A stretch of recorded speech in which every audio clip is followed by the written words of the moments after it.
അദ്ധ്യായം 67 അൽ മുൽക്ക്. മക്കയിൽ അവതരിച്ചത്. മുൽക്ക് എന്നാൽ ആധിപത്യം എന്നർത്ഥം. ഒന്നാമത്തെ സൂക്തത്തിൽ അള്ളാഹുവിന്റെ ആധിപത്യത്തെ സംബന്ധിച്ച് പരാമർശിക്കുന്നതാണ് ഈ പേരിന് നിദാനം. പരമകാരുണികനും കരുണാനിധിയുമായ അള്ളാഹുവിന്റെ നാമത്തിൽ. ആധിപത്യം ഏതൊരുവന്റെ കയ്യിലാണോ അവൻ അനുഗ്രഹപൂർണനായിരിക്കുന്നു. അവൻ ഏതു കാര്യത്തിനും കഴിവുള്ളവനാകുന്നു. നിങ്ങളിൽ ആരാണ് കൂടുതൽ നന്നായി പ്രവർത്തിക്കുന്നവൻ എന്ന് പരീക്ഷിക്കുവാൻ വേണ്ടി മരണവും ജീവിതവും സൃഷ്ടിച്ചവനാകുന്നു അവൻ. അവൻ പ്രതാപിയും ഏറെ പൊറുക്കുന്നവനുമാകുന്നു. 7 ആകാശങ്ങളെ അടുക്കുകളായി സൃഷ്ടിച്ചവനാകുന്നു അവൻ. പരമകാരുണികന്റെ സൃഷ്ടിപ്പിൽ യാതൊരു ഏറ്റക്കുറവും നീ കാണുകയില്ല.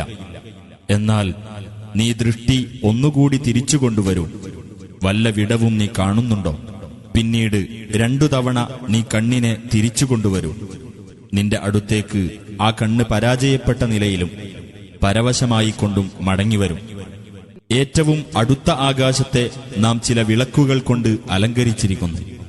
അവയെ നാം പിശാചുക്കളെ എറിഞ്ഞോടിക്കാനുള്ളവയുമാക്കിയിരിക്കുന്നു. അവർക്കു നാം ജ്വലിക്കുന്ന നരകശിക്ഷ ഒരുക്കിവെക്കുകയും ചെയ്തിരിക്കുന്നു. തങ്ങളുടെ രക്ഷിതാവിൽ അവിശ്വസിച്ചവർക്കാണ് നരകശിക്ഷയുള്ളത്. തിരിച്ചെത്തുന്ന ആ സ്ഥലം വളരെ ചീത്ത തന്നെ. അവർ നരകത്തിലെറിയപ്പെട്ടാൽ അതിനവർ ഒരു ഗർജനം കേൾക്കുന്നതാണ്. അത് തിളച്ചുമറിഞ്ഞുകൊണ്ടിരിക്കുകയും ചെയ്യും.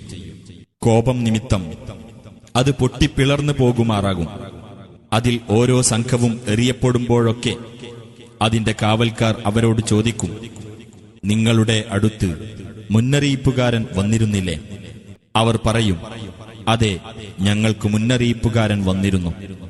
അപ്പോൾ ഞങ്ങൾ നിഷേധിച്ചു തള്ളുകയും അല്ലാഹു യാതൊന്നും ഇറക്കിയിട്ടില്ല, നിങ്ങൾ വലിയ വഴികേടിൽ തന്നെയാകുന്നു എന്ന് ഞങ്ങൾ പറയുകയുമാണ് ചെയ്തത്. ഞങ്ങൾ കേൾക്കുകയോ ചിന്തിക്കുകയോ ചെയ്തിരുന്നെങ്കിൽ ഞങ്ങൾ ജ്വലിക്കുന്ന നരകാഗ്നിയുടെ അവകാശികളുടെ കൂട്ടത്തിലാകുമായിരുന്നില്ല എന്നും അവർ പറയും. അങ്ങനെ അവർ തങ്ങളുടെ കുറ്റം ഏറ്റുപറയും. അപ്പോൾ നരകാഗ്നിയുടെ ആൾക്കാർക്കു ശാപം.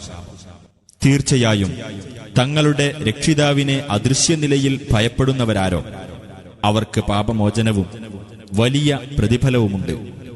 നിങ്ങളുടെ വാക്ക് നിങ്ങൾ രഹസ്യമാക്കുക, അല്ലെങ്കിൽ പരസ്യമാക്കിക്കൊള്ളുക. തീർച്ചയായും അല്ലാഹു ഹൃദയങ്ങളിലുള്ളത് അറിയുന്നവനാകുന്നു. സൃഷ്ടിച്ചുണ്ടാക്കിയവൻ എല്ലാം അറിയുകയില്ലേ? അവൻ നിഗൂഢ രഹസ്യങ്ങൾ അറിയുന്നവനും സൂക്ഷ്മജ്ഞാനിയുമാകുന്നു. അവനാകുന്നു നിങ്ങൾക്കുവേണ്ടി ഭൂമിയെ വിധേയമാക്കി തന്നവൻ.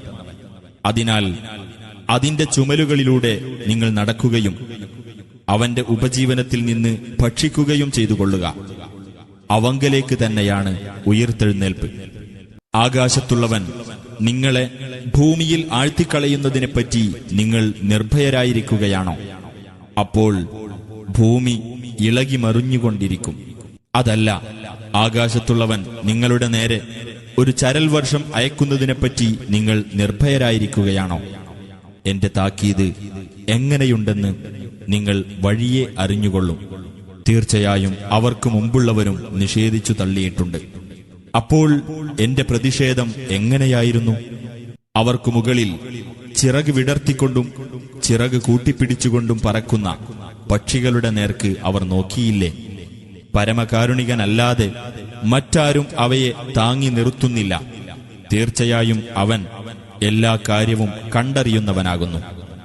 അതല്ല, പരമകാരുണികന് പുറമെ നിങ്ങളെ സഹായിക്കുവാൻ ഒരു പട്ടാളമായിട്ടുള്ളവൻ ആരുണ്ട്?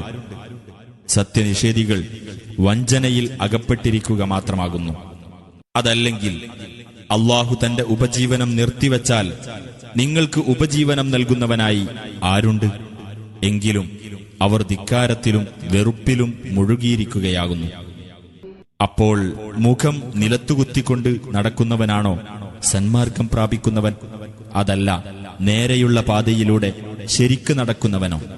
പറയുക, അവനാണ് നിങ്ങളെ സൃഷ്ടിച്ചുണ്ടാക്കുകയും നിങ്ങൾക്ക് കേൾവിയും കാഴ്ചകളും ഹൃദയങ്ങളും ഏർപ്പെടുത്തി തരികയും ചെയ്തവൻ. കുറച്ചു മാത്രമേ നിങ്ങൾ നന്ദി കാണിക്കുന്നുള്ളൂ. പറയുക, അവനാണ് നിങ്ങളെ ഭൂമിയിൽ സൃഷ്ടിച്ചു വളർത്തിയവൻ. അവങ്കലേക്കാണ് നിങ്ങൾ ഒരുമിച്ചു കൂട്ടപ്പെടുന്നത്. അവർ പറയുന്നു, എപ്പോഴാണ് ഈ വാഗ്ദാനം പുലരുന്നത്?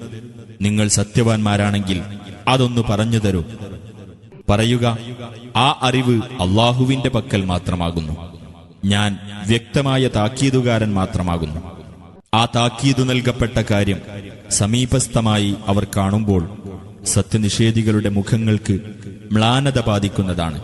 നിങ്ങൾ ഏതൊന്നിനെപ്പറ്റി വാദിച്ചുകൊണ്ടിരുന്നുവോ അതാകുന്നു ഇത് എന്ന് അവരോട് പറയപ്പെടുകയും ചെയ്യും. പറയുക, നിങ്ങൾ ചിന്തിച്ചു നോക്കിയിട്ടുണ്ടോ? എന്നെയും എന്നോടൊപ്പമുള്ളവരെയും അല്ലാഹു നശിപ്പിക്കുകയോ അല്ലെങ്കിൽ ഞങ്ങളോടവൻ കരുണ കാണിക്കുകയോ ചെയ്താൽ വേദനയേറിയ ശിക്ഷയിൽ നിന്ന് സത്യനിഷേധികളെ രക്ഷിക്കാൻ ആരുണ്ട്? പറയുക, അവനാകുന്നു പരമകാരുണികൻ. അവനിൽ ഞങ്ങൾ വിശ്വസിച്ചിരിക്കുന്നു. അവന്റെ മേൽ ഞങ്ങൾ ഭരമേൽപ്പിക്കുകയും ചെയ്തിരിക്കുന്നു.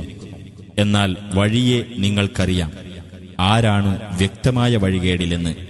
പറയുക, നിങ്ങൾ ചിന്തിച്ചു നോക്കിയിട്ടുണ്ടോ? നിങ്ങളുടെ വെള്ളം വറ്റിപ്പോയാൽ ആരാണ് നിങ്ങൾക്ക് ഒഴുകുന്ന ഉറവുവെള്ളം കൊണ്ടുവന്നു തരിക?